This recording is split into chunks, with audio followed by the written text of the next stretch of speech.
So this is not a product which I'm promoting. Firstly, welcome back to my channel. This is Rohan, your doodle man, and thank you very much for all the love and appreciation you have shown for my previous video. I had never done a story, and I think it was something the kind of response I got. I'll be soon making more videos which will have a similar story. So thank you very much. Let your comments keep on flowing. So today I had this empty dishwasher can lying in my house. I had two options to throw it out or do something creative. Initially I thought of making this into a lampshade or a water can for my plants, but I have not given it a thought, what I'll be making. Probably after my doodle is complete, you guys let me know in the comments, shall I use this as a lampshade or shall I use it as a water can or something else. But yes, I'll be doodling on this surface, plastic surface. I had done a doodle on a glass bottle almost a year back, but after that I've never tried any other medium, so it's something I'm trying different. So till then, let's enter my video and see the doodle, how it comes up.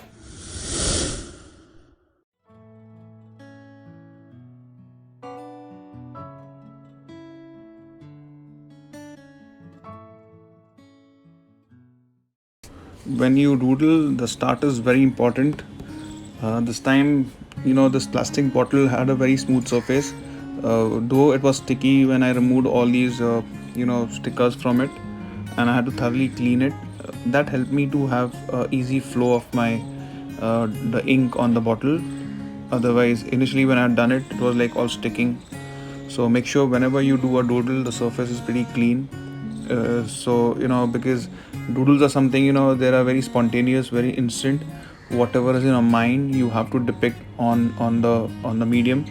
So if sometimes when you start doodling and there is some kind of a sticky surface or sticky area, then your pen tends to hold up that much bit, and it just breaks the entire flow.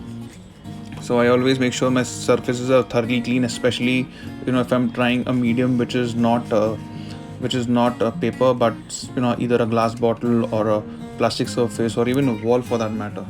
Okay, I will always clean the wall surface. If I'm doing directly on the wall, I will always clean the wall surface and make sure it's dust free.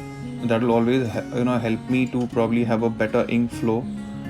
And yeah, that's it. So that is important. Okay, get your gears in place. It's important before you start, before you plan. You always plan doodles. You just don't start.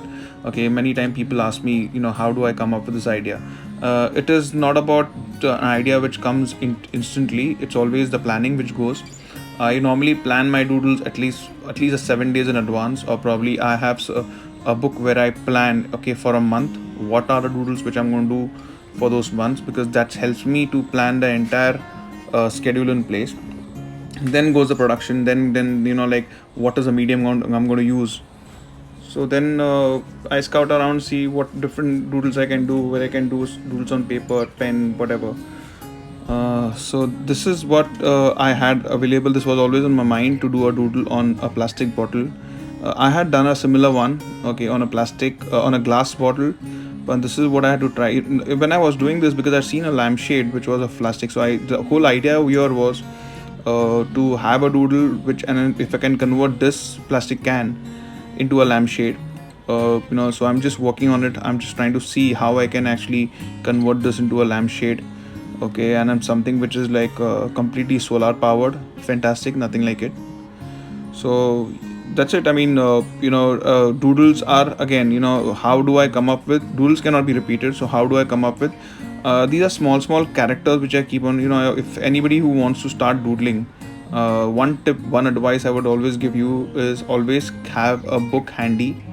This particular book is like a small, smaller than a A4 size scribbling pad, and just keep on doodling individual characters. Try to come up with your own innovation. Doodle when you're bored, because it triggers a lot of your senses, and probably a lot of creativity then starts flowing in terms of, it can be personal, it can be financial, it can be emotional, it can be anything. I mean, a lot of my ideas pop up once I start doodling. Okay, whether it related to my artwork or something which is personal, or in terms of business or whatever it is, it's always because of doodling. It's something triggers. So I say it's a triggering art. So let me know if you are doodling in the comments below. Ki how do you probably start and think about your doodles? And if you're starting with a doodle right now, I would always suggest you to start with doing smaller doodles. Take up like smaller characters, everyday life objects which you can see around, and try to give a own personal touch to it. Okay, there is no hard and fast rule, so you can always give a own personal touch. Okay, you can draw eyes, you can draw legs, you can draw different that's the way you will always improvise, and there's always a scope for improvisation is always a scope for improvement. Okay, there is no hard and fast rule, and that's the way I do it, because that doodle book is very important for me, because I think in one of the videos I've shown you earlier also. So let me know, how do you plan your doodles? Okay, let me know how's your style. Okay, I would love to have loads of comments from you guys on this. And if you have learned something from this doodle, then definitely smash a like. Your likes will help me a lot. Okay, so do let me know, how are you finding, what is your next doodle going to be?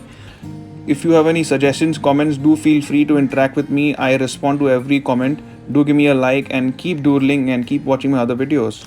Till then, thank you very much and bye.